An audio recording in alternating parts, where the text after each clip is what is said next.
Hello everyone, I'm Chen Lei. I got PhD from Stony University. Currently, I work for PayPal.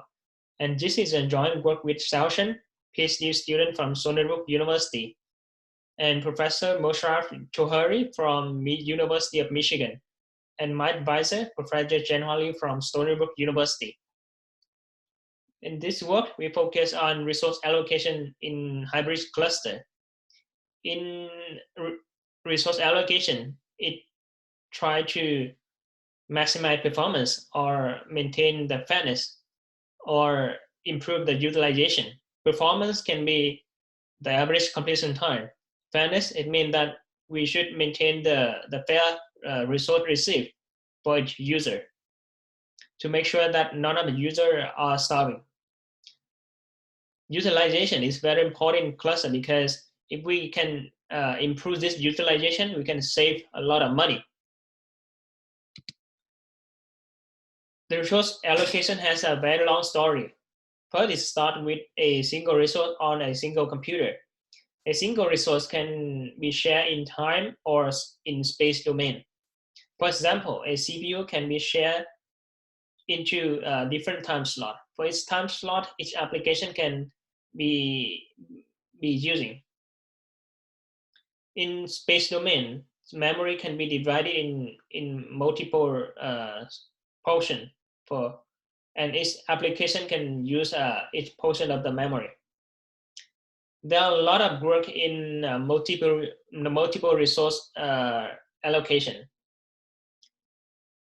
Most of them focus on the traditional system where a job can only be configured to run on a single configuration. For example, a job come in and has demand 1 gigabyte of memory and 2 CPU cores. One of the most popular work is DRF. This one has been implemented in Mesos and Hadoop. There are only a few works that focus on the interchangeability, where the application can run either on this resource or another type of resource, like CPUs or GPUs. The most closest work to our paper is Chat in Euro 16. This one focus on a single objective, and they focus improve, maximize the number of jobs that finish before some deadlines. In our work, we maximize performance, but also we can maintain the fairness among the users. So in nowadays, there are a lot of frameworks that support the interchangeability in resources. For example, TensorFlow, it can support the deep learning training either on CPUs or GPUs. Then other framework like CNN Lab can support FPGAs, and some other can also support the new resource type like TPUs. In that kind of hybrid CPUs and GPU cluster, there can be a lot of traditional nodes. Why they just added some new expensive GPUs node.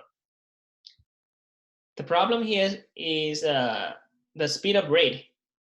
When we're using traditional and GPU nodes are distinct. So this figure is the real experiment we run to benchmarking the machine learning job over GPU NVIDIA K80 and CPU Intel E5 2.4 gigahertz. Some of them have the very good speed up rate, but some of them they don't have. So the idea, why don't we bring the low speed up rate job to CPU and bring the high speed up rate job into GPUs?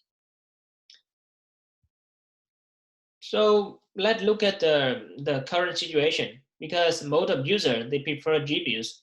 That's why some expensive GPUs can be overloaded. When it's overloaded, it's not helpful anymore because users are waiting in the queue and the speed up rate doesn't matter. In the meantime, CPUs are usually underutilized. look at this one. This captured the utilization of the across cluster in Microsoft Azure. So most of the time, the CPU utilization is under 20%. So let's explore some solution for the interchangeability system.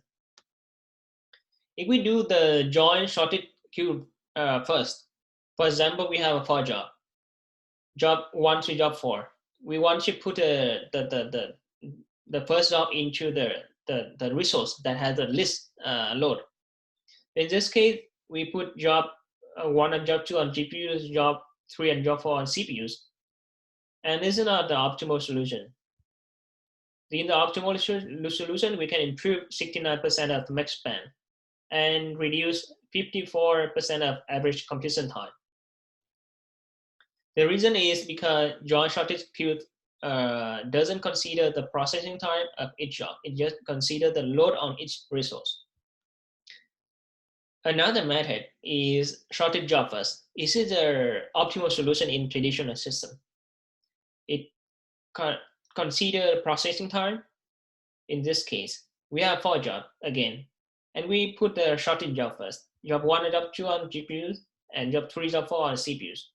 However, it just doesn't work in this kind of system. So we have optimal solution that improve 75% of max span and reduce 60% of average completion time. So how will we solve this problem? We need to also consider the speed of rate between two configuration on GPUs and CPUs. Our AlloX can minimize average completion time. We convert the scheduling and placement problem into a min cost by party matching, and it can be solved in polynomial time.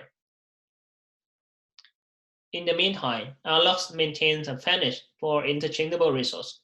The problem here is some users may not be happy if we keep putting their job on CPUs, for example. So the idea is we should prioritize the user with the low fairness score. The user who run the job on unfavorable resources. For example, user 1 and user 2 have a fairness score F1 and F2. So if the fairness score of user 1 is greater than user 2, then we should schedule the job for the user 2 first, and vice versa. So we keep updating the fairness score, and we schedule the job for each user to make sure that the fairness score is maintained equivalent among users. We implemented AlloX system on Kubernetes. We implement the extra estimation tool outside Kubernetes to do the sampling job to estimate the processing time and send the configuration to scheduler. In scheduler, we implemented fairness scheduling and implement the bi-party matching algorithm to decide which job to be run on CPUs or GPUs on which order. The constraints will be sent to a resource placer. It will configure the job to run on the right resource. The performance of AlloX, we compare with DRF, the very popular approach, equal share, and shorted remaining processing time. This method is impractical because we have assumed that we can switch the job between CPU and GPUs anytime without any cost. The result is we can reduce up to 95% of average completion time. In the meantime, it's close to SRBT. Yeah, that's all for my talk. So if you have any question, please send me an email or ask me during the session. Thank you.